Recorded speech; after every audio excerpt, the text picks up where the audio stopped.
Hello everyone. Today we're talking about x and y intercepts. Now, first of all, before we begin, we want to take a look at these concepts graphically. So let's take a look at these two graphs that we have right now, and let's try and figure out some information and details about our x and y intercepts. So first of all, let's focus on the x-intercept.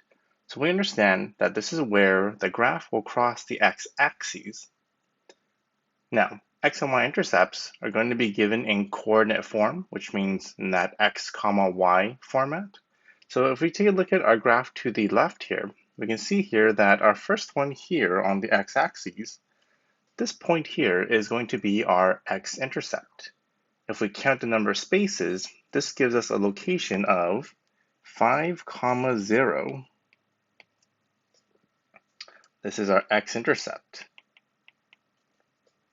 In terms of the y-intercept, we look on the y-axis. So on the y-axis, the coordinates of this point here is given by 0, 3. That is the y-intercept. Let's take a look at our graph to the right. This is known as a parabola. The graph on the left was linear. Okay. So on the parabola, the graph to the right, we see here that our x-intercepts, there are 2 points that cross the x-axis. This one over here, so that one is given by -2, 0, so that's one x-intercept. And the other point is this one over here. This one's given by 4, 0. So in this question here, we have two x-intercepts. And on the y-intercept, we look at the y-axis. So this point here is given by the coordinate of 0, -4. And that is our y-intercept.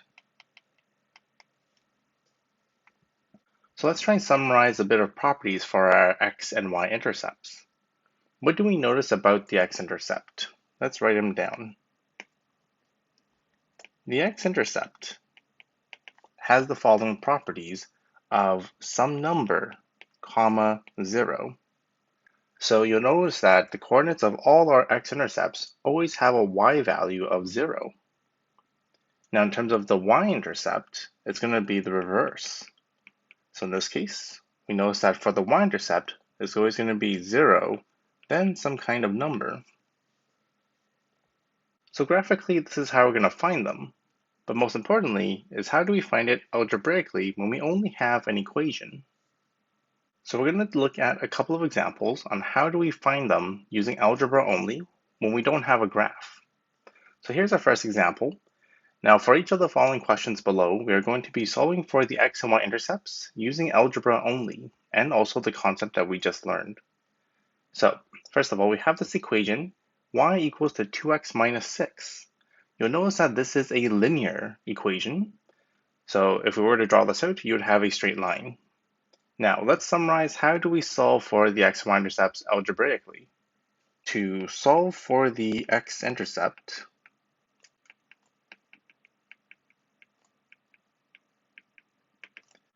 number one, let y equal to 0 and solve for x.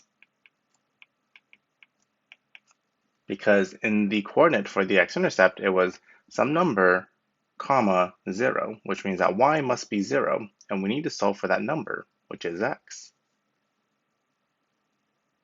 Vice versa, to solve the y-intercept,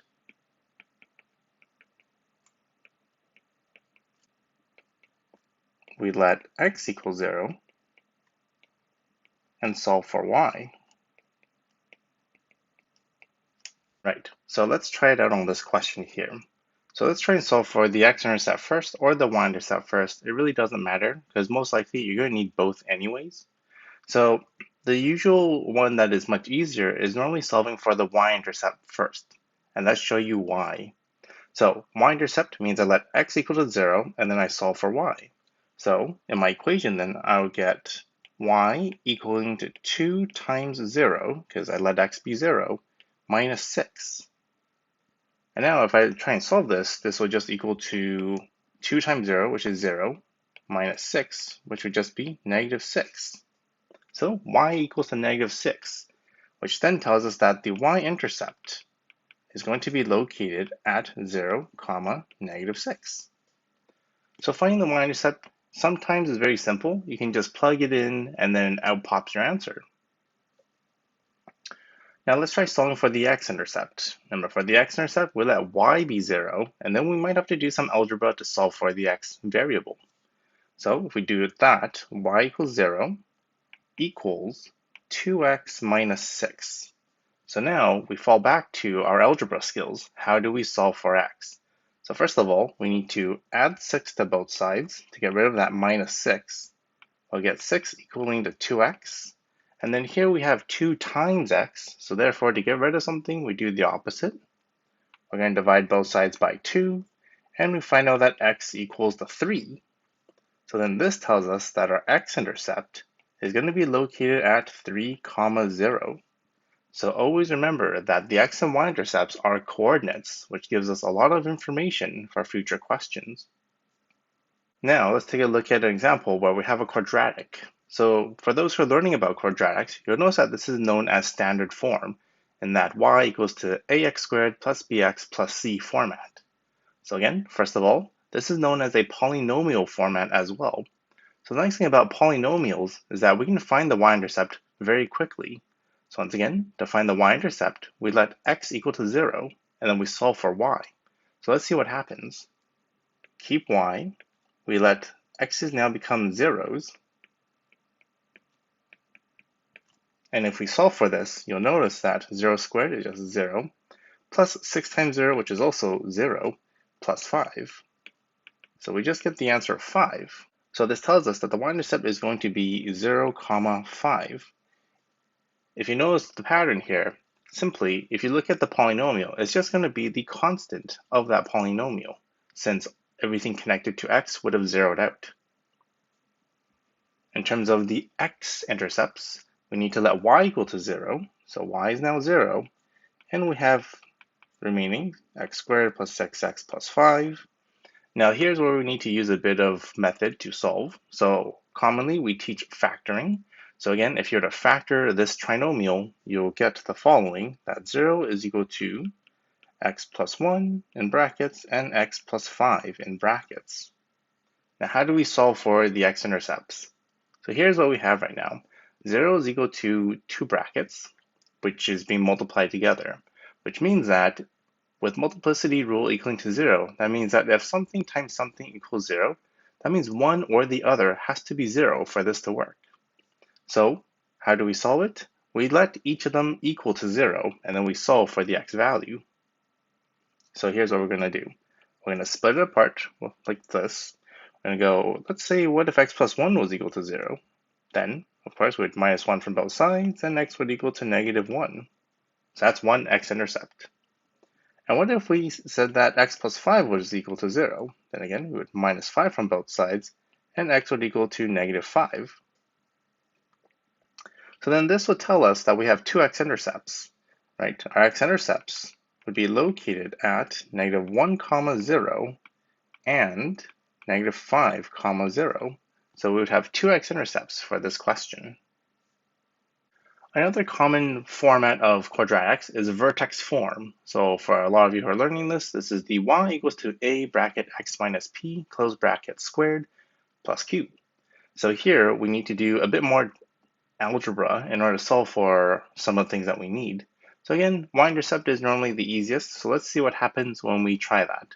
Y-intercept once again means that x is equal to 0 and you solve for y.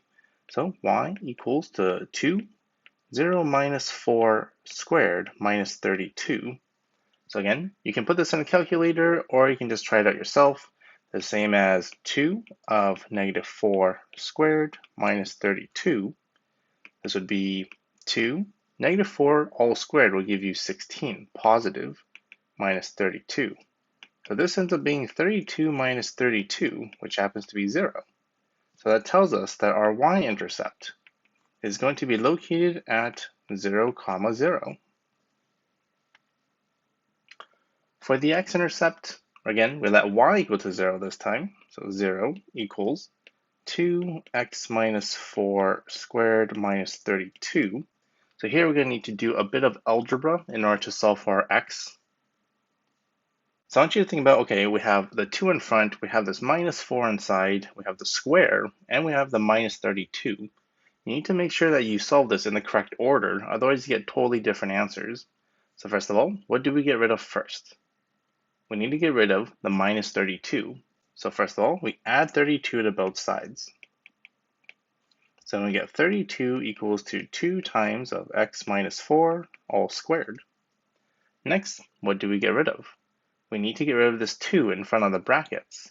So to do that, we divide everything by 2, like so, and we get 16 equals to x minus 4 all squared. What do we get rid of next? We now need to get rid of the squared. So we're going to square root both sides.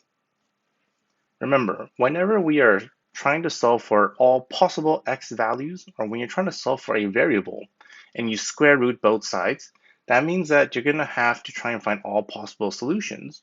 So when you do the square root of both sides, do be aware that normally square root of 16 is positive 4, but because you're trying to find all possible solutions, that means it becomes plus or minus 4. So we end up getting plus or minus 4 equaling to x minus 4. Lastly, we're trying to solve for x, so we need to get rid of that minus 4, so we add 4 to both sides. So we get the final answer that x would equal to 4 plus or minus 4, or you can rewrite it as plus or minus 4 plus the 4 that we did there. So how do we find the answers? Well, we can do two things. We normally write it as x plus and as well as x minus. Now, why do we do that? So earlier we talked about we have that plus or minus happening. So with the plus one, we're just going to pretend we're doing plus in between. So 4 plus 4 would give me 8. And minus would give me 4 minus 4, which gives me 0. So the first one would tell me that my x-intercept is given by 8, 0, versus my other one tells me that the x-intercept is going to be at 0, 0. Right, so this is more towards grade 12 type of question where we have higher level polynomials. So in this case, we have a cubic function. So in grade 12, in our curriculum here, you'll learn either long division or synthetic division in order to solve for your x-intercepts or to factor and to find more information. So once again, if we take a look at this equation here, we have a polynomial, which means that we can find the y-intercept very easily, because the y-intercept would just let x equal to 0. So clearly, if I plug in 0 for all the x values, they zero out. So right away, then you'll just get y equals to negative 15, which would tell you that basically your y-intercept is located at 0 and negative 15. Remember, in polynomial format, the constant is going to be your y-intercept. Now finding the x-intercept is going to require a bit more work. So here's where you need to use that long division or synthetic division. And when we do the factoring, we end up getting that y would equal to x plus 1, x minus 3, and x plus 5. So in this scenario, once again, this will help us find the x-intercepts because it's already in factored form. So very similar to factoring a quadratic, we now do the same thing.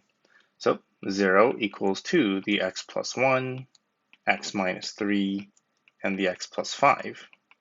So again, multiplicity rule says if everything is multiplied together and it equals to 0, at least one of these things have to be 0. So I run each scenario where they could potentially be 0. So split them apart, just like usual. What if x plus 1 was equal to 0? Then x would equal to negative 1, which means my x-intercept would be negative 1, 0. If x minus 3 was equal to 0, then x would equal to 3. So then I would get 3, 0 as the x-intercept. And lastly, x plus 5 would equal to 0, which means that x would be negative 5, which means that our x-intercept would be negative 5, 0. Our last example for today is going to be the square root function. So just to give you an idea of how the algebra is going to work out. And again, if your algebra is strong, this should be fairly straightforward. If not, then make sure to pay attention to make sure you understand the steps to take. So once again, for this one here, We want to find the y-intercept first because it's normally the easiest. So we just plugged in that y is equal to the square root of, remember, let x equal 0, plus 9 minus 2, which is basically the square root of 9 minus 2, which would just be square root of 9 is 3, minus 2, which is 1. So right away, y-intercept is going to be at 0, 1. So for finding the y-intercept, normally just plug and play and then see what happens. Finding the x-intercept normally requires more work. So in this case, we're going to apply the algebra methods.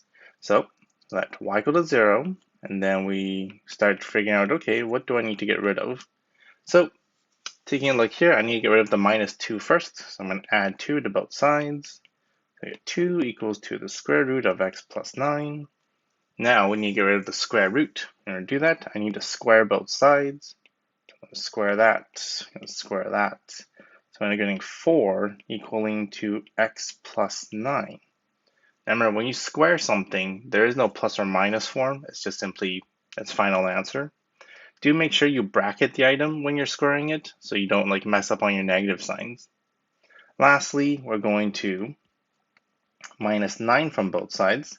So x then would equal to negative 5, which tells us that the x-intercept is going to be located at negative 5, 0. So I hope this video has helped you figure out how do we approach finding the x and y intercepts. And these are going to be key information you're going to need when graphing certain functions in the future.